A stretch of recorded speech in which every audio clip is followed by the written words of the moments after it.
Olá, estudante orgânica, vamos para a nossa terceira aula de reações dos alcinos. Na aula passada falamos como os alcinos reagem, falamos da adição de água em alcinos e exercícios propostos, além de outras reações. Então vamos revisar. Então os alcinos reagem como os alcenos, tá? A ligação π funciona como nucleófilo e, por exemplo, com o ácido clorídrico, hidrogênio é o eletrófilo.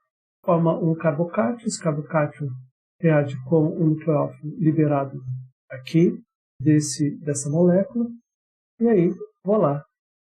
Pode haver agora uma segunda adição, e então é formado um dicloreto geminal. Os alcinos eles são menos reativos que os alcenos, tá? Eu que explica muito bem, além dele ser mais, assim, ter uma energia livre maior como reagente, ele tem uma energia maior no estado de transição, tendo em vista do seu cátion vinílico, que é menos estável que o cátion alquílico. E então aqui a gente tem uma sequência de cátions alquílicos e vinílicos, onde o cátion vinílico secundário ele tem uma estabilidade próxima do carbocátion primário, tá? E o cátion vinílico primário é tão instável quanto o cátion metílico. Então, na presença de 1 mol de HBr, um alcino vai levar ao alceno halo substituído, tá? Passando por um cátion vinílico secundário. E na presença de um segundo mol, ou seja, em excesso, vai levar a um dialeto geminal, passando também com o cátion secundário estabilizado pelo par não ligante do bromo, de deslocalização de elétrons. Suspeita-se que o verdadeiro intermediário da reação é um complexo π, tendo em vista que muitas das adições de alcinos elas são estereosseletivas, ou seja, poderia formar 2 estereoisômeros e forma somente 1. Reagindo aí, então, em excesso, caso o alcino ele seja assimétrico, pode formar 2 dialetos vicinais. Se ele for simétrico, vai formar somente um dialeto vicinal. Com HBr com peróxido, vai ocorrer uma adição anti-Markov-Nikov. Tá? E reagindo com cloro e bromo, em alcino, no primeiro momento forma um dialeto vicinal e no segundo momento um tetraaleto em torno da tripla ligação. Tá? Claro que a tripla ligação deixa de existir. Tá? O bromo é a mesma coisa. Exercícios propostos. E reagindo com água em meio ácido, tá? Forma o enol. E aí não ocorre uma segunda adição, porque esse enol ele tautomeriza para uma cetona. Tá? E aí então o equilíbrio está deslocado para a cetona. Se for simétrico, leva a uma cetona somente. Se for assimétrico, leva a 2 enóis e 2 cetonas. Mas sempre passa pelo enol, não esqueça disso. O alcino terminal não reage com água e ácido sulfúrico. Precisa de um sal de sulfato de mercúrio 2. E aí, então, leva a um enol e, finalmente, a uma cetona por tautomerização. Aqui, então, é o mecanismo, tá? Forma um elétron ciclo com o mercúrio sendo uma das partes, né? Um álcool protonado, um enol mercúrico, rearranja para uma cetona mercúrica, e aí, então, ao capturar um próton, o oxigênio, né? A carbonila ali ao capturar um próton, gera o enol e, finalmente, a cetona. Então, exercícios propostos, e vamos para a nossa aula de hoje. Então, hoje nós vamos falar sobre hidroboração e oxidação de alcinos internos e alcinos terminais. Tá? Possibilidade de formar cetona ou aldeído, adição de hidrogênio para a formação de alcenos cis e também para a formação de alcenos trans. E a razão para a adição do alceno trans explicada. E a acidez de hidrogênio ligado a carbono, utilizado sp, e a eletronegatividade em ordem de acidez e a basicidade de remoção de hidrogênio ácido e exercício resolvido / proposto. Então, Vamos falar sobre hidroboração, oxidação de alcínios internos. Hidroboração utilizando borano em PHF no primeiro momento. Tá? Isso vai formar um alceno boro substituído. Veja que são 3 equivalentes do alcínio para um equivalente do borano. E esse R, na verdade, é essa estrutura aqui. Então, para não escrever e ficar uma molécula enorme, então só indicou como R. Mas esse R aqui e esse R aqui é essa estrutura aqui. Só abrir se quiser. Tá? E aí, nesse caso, forma esse alceno boro substituído. E aí, então, utilizando o meio básico com água oxigenada e água, né, gera o enol. E esse enol tautomeriza para uma cetona. Lembra que percebe que sempre na posição do carbono que está ligado à hidroxila vai gerar a carbonila, para gerar cetona. Tá? Se utilizar 2 equivalentes do borano, tá, vai formar um diol vicinal. Tá? Então vai formar um diol vicinal. Em alcínios terminais, é difícil parar, tá, a reação. Por quê? Porque no alcínio terminal não há impedimento estérico como no alcínio interno. Então é necessário um reagente especial chamado de diazimilborano. Está aqui, ó. Então, diazimilborano para poder parar ali no enol, que levar até o final não é muito interessante. Um diol, se precisar, tudo bem, mas nesse caso aqui, a gente utiliza o diazimilborano, tá, que é também a nomenclatura sistemática bis-2-dimetilpropilborano. E aqui, se for olhar aqui, diazimil quer dizer que tem, são 2 grupos amila. O que é o grupo amila? É a nomenclatura usual de uma cadeia com 5 carbonos. Então, 1, 2, 3, 4, 5. Aqui é 1, 2, 3, 4, 5. Tá? Então, por isso que é diazimilborano. Tá? Nesse caso aqui, então, há um grande impedimento estérico. Esse impedimento estérico, ele compensa a falta de impedimento estérico aqui do alcínio terminal. E aí, então, se for borano, o borano não tem impedimento estérico nenhum, então não se consegue parar no enol. Aí, então, com o diazimilborano, fica mais difícil ocorrer uma segunda adição de borano à dupla ligação. E aí, então, em meio básico e a água oxigenada é água, consegue chegar no enol, e aí esse enol, basicamente, leva a um aldeído, aí a carbonila aqui vai ser C-OH, então não é uma cetona, então é uma tautomerização aldoenólica. Tá? Também isso vai ocorrer, pode ser tanto um enol quanto uma cetona. E esse slide mostra bem isso. Eu tenho um alcínio, tá? Eu tenho um alcínio terminal. Então, se eu fizer a reação com água, sulfuro e sulfato de mercúrio 2, lembra que não pode, tem que ter o sulfato de mercúrio 2, eu levo a esse enol, que me leva a uma cetona, tautomeriza uma cetona. Até porque a hidroxila está ligada no carbono interno. A cetona tem que ter uma carbonila interna. Enquanto, se eu quiser levar um aldeído, aí utiliza o diazimilborano, tá? E aí, na primeira parte da reação, e na segunda parte, meio básico e água oxigenada. Falou meio básico, a água já é compreendida automaticamente. Aí forma esse enol que leva ao aldeído. Tá?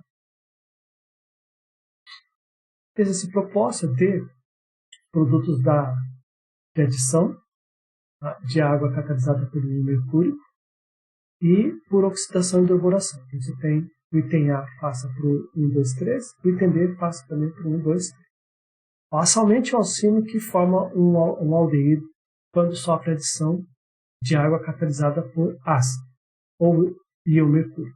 Identifique o alcínio. Tá? E tem que ser um alcínio, não somente um alcínio.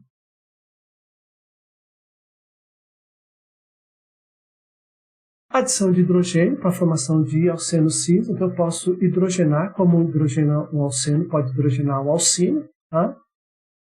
Palátios, platina suportada em carbono. Então, eu posso levar um alceno, porém, é difícil parar nessa etapa para esses reagentes. E aí, então, a tendência é levar a um alcano. Tá. Em termos sintéticos, o alcano não é interessante. Saiba disso. Então, procure-se evitar isso. Então, agora eu quero hidrogenar, mas eu quero hidrogenar só para levar até o alceno. Então, agora, é possível fazer isso utilizando um catalisador chamado catalisador de Lindlar. Tá? De Lindlar. E aí, então, ele vai levar ao alceno cis, especificamente. O cis2, 2-pentino, leva ao cis2-penteno. O que é esse catalisador de Lindlar? Está aqui, ó. Ele é um metal parcialmente desativado, tá? Precipitando paládio em carbonato de cálcio. Aqui, ó, então, tá? Carbonato de cálcio. Tratando acetato de chumbo 2, aqui o acetato de chumbo 2, e quinolina, tá? Quinilona, tá com quinilona, tornando mais efetivo na adição de triplas do que em dupla. Então ele reage bem para tripla ligação, mas não reage bem em dupla ligação, por isso que para na dupla ligação. Tá? Então, e também é possível converter alcenos internos em alcenos trans, usando sódio ou lítio metálico em amônia a uma temperatura de menos 78 graus Celsius. Leva ao alceno trans. Tá? 2-butilo para trans-2-buteno. Como é que é isso? Ó, a gente tem aqui o sódio. Tá? Então, eu acho que é interessante olhar aqui, né? Opa! E a gente tem aqui, ó, o sódio. Tá? Aqui, ó, o sódio ele tem um elétron na última camada, naturalmente. Ele tende, tá, a compartilhar, a doar esse elétron, porque ele é um metal. Tá? E aí, então, um elétron da ligação π forma um par de elétrons não ligantes e o outro elétron forma um radical. Então, a gente vai ter, tá, essa situação. Nós vamos ter o quê? Um ânion radical. Essa é uma entidade nova para vocês, tá? Então, o par de elétrons dá uma carga negativa para esse carbono e esse aqui, e o elétron não assim, emparelhado, é um radical, um ânion radical. Essa é uma base forte, então tende a capturar o próton da amônia, que é uma base fraca, né? Não tem problema. Captura, e aí então o par de elétrons sai com o NH2, formando o ânion amideto. Tá? E agora a gente só tem um radical vinílico.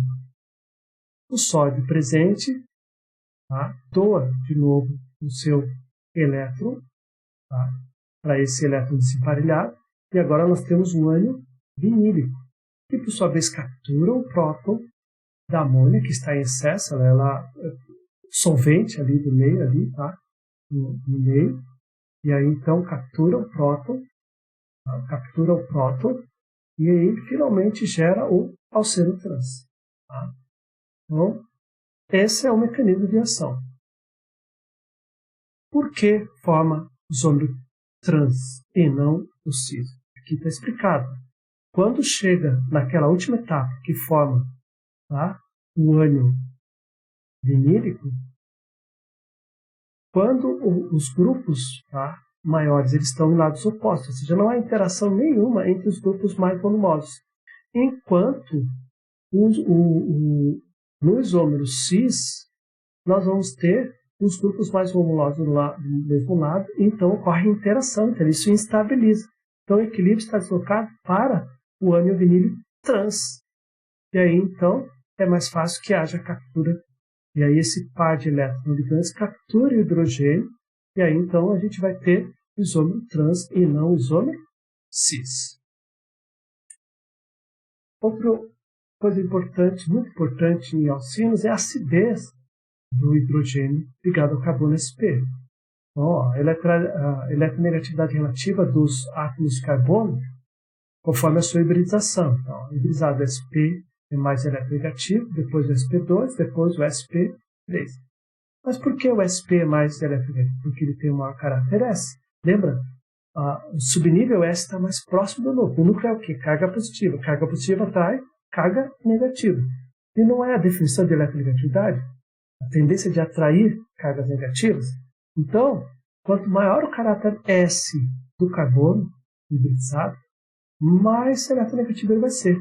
Então é só fazer a conta. Ó. Tem um P, um S. 50% S. Tem um P e um S, 2P. Isso vai dar 3. Então é 33% de S. Tá? E aqui tem um S, 3P. Então isso vai dar um total de 4, 25% de caráter S. Então, ó, 50% mais eletronegativo. 33,333% de S intermediário. E 25% de caráter S é o menos eletronegativo dos três. Tá? Então tá ali, ó, mais eletronegativo, menos eletronegativo. Isso já se justifica aqui. Ó. Esse hidrogênio terminal, tá, do alcino, o pK dele é 25. Enquanto esses hidrogênios do alceno é 44. Muito próximo dos hidrogênios do alcano, que é 50, é o maior pK que a gente pode ter. Então, devido a esse átomo ser mais eletronegativo, vai formar um dipolo maior aqui entre o carbono e o hidrogênio. E esse dipolo faz com que esse hidrogênio seja mais suscetível a uma base para retirada. Tá? Então, a ordem de acidez então, fica assim, ó, do menos ácido para o mais ácido. Tá? O alcano, alceno, amônia, pK 36, o alcino terminal, pK 25, a água, pK 15,7 e o ácido fluorídrico, pK 32, tá? Ou 3,2. A ordem de basicidade relativa, então, o ácido mais fraco leva a base mais forte. O ácido mais forte leva a uma base mais fraca. Então, o que a gente tem? Ó? Tá? O ânion, tá? o ânion alquila, tá? Depois o ânion vinila, depois o amideto, tá? o ânion alquineto, tá? o hidróxido e o fluoreto. Eu quero chamar a atenção para vocês isso aqui. Ó. Esse aqui ó, é uma base muito interessante para retirar hidrogênios, tá? De alcinos terminais. E por quê? Ela é uma base mais forte. Enquanto essa base aqui ó, já não é tão boa. Por quê? Ela é uma base mais fraca. Tá?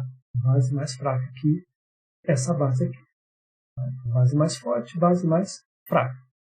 Então, a basicidade de remoção de hidrogênio ácido, tá? Aí hoje é o hidrogênio terminal. Então, aqui, ó, o ânion amideto, ele tende a capturar, tá? Esse próton e formar aqui, tá?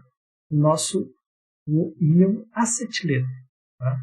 O íon alquineto é no geral, é o acetileto. Então, e justifica. Ó. Nessa relação aqui, essa é a base mais forte, tá?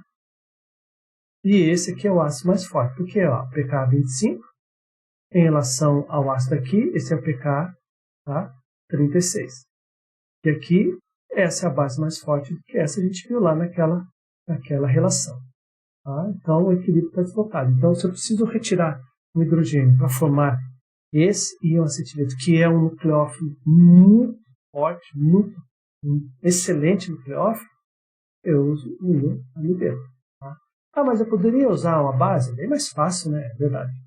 Uma base é bem mais fácil. E um hidróxido, né? É bem mais fácil. Porque hidróxido de sódio resolve isso. Tá? Mas, olha o equilíbrio. Ó. O equilíbrio está deslocado para os reagentes. Tá? Não é tão interessante para formar o ânion acetileto. Até porque ó, o ânion acetileto é a base mais forte, enquanto o ânion hidróxido é a base mais fraca. A água é o ácido mais forte, pK 15,7, enquanto o ácido mais fraco é o alcino terminal, que o pK é 25. Então, o deslocamento está ocorrendo o deslocamento do equilíbrio para os reagentes. Não é interessante sinteticamente. Tá? Então, ó, o amideto, ele não consegue retirar hidrogênio ligado a carbonos sp2 e carbonos sp3, até porque as bases formadas para esse tipo de carbono são bases muito mais fortes que ele. Tá? Coloque em ordem decrescente acidez os seguintes compostos. Nós temos aqui 3 compostos, tá? Onde eles têm como característica o nitrogênio. Então não tem muito sentido falar em pKa, porque a gente sabe que o pKa de uma amina protonada é por volta de 10. Mas 10 quanto? Não foi dado. Então eu não posso usar o pKa para poder saber qual é o mais forte, qual é o mais fraco. Mas nós sabemos que esse nitrogênio ele está hibridizado diferente desse e hibridizado diferente desse. Vamos olhar só para o tipo de ligação que ele está fazendo.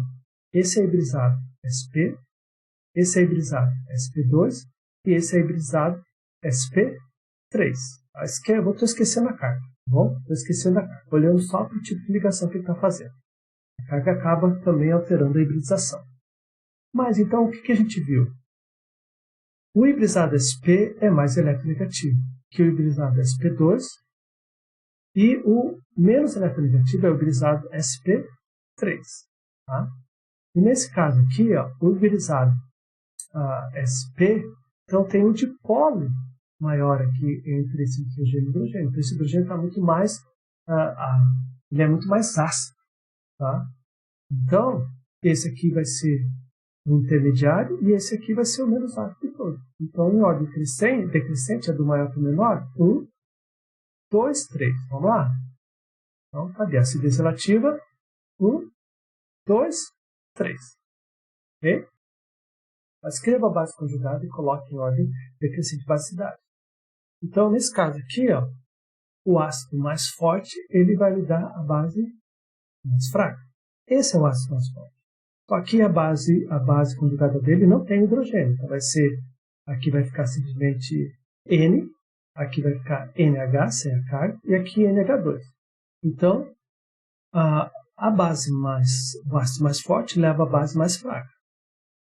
E o ácido mais fraco leva a base mais forte. E esse é o intermediário. Tá? Então está ali, ó, o CH3, CH2, NH2, que é a base conjugada, é a base mais forte. E o CH3C-N é a base mais fraca. A gente utiliza o ácido para conhecer a força da base. Tá? Exercício proposto, coloque as espécies abaixo em ordem decrescente de basicidade. Então, utilize aí o mesmo raciocínio, no caso do item A, tá? Essa ideia de hibridização de carbono. E no item B, aí você vai precisar usar um pouquinho, vai ter que trabalhar o ácido conjugado. Aqui também vai precisar trabalhar com o ácido conjugado, para achar a sequência do ácido para chegar na base. Aqui a mesma coisa, acha o seu ácido conjugado, acha a sequência do ácido para chegar na sequência das bases. Paula Brus, volume 1, tá? 2006, nossa referência bibliográfica. Kabani Tamiko Nandi, obrigado pela atenção, Tamil, Solidil,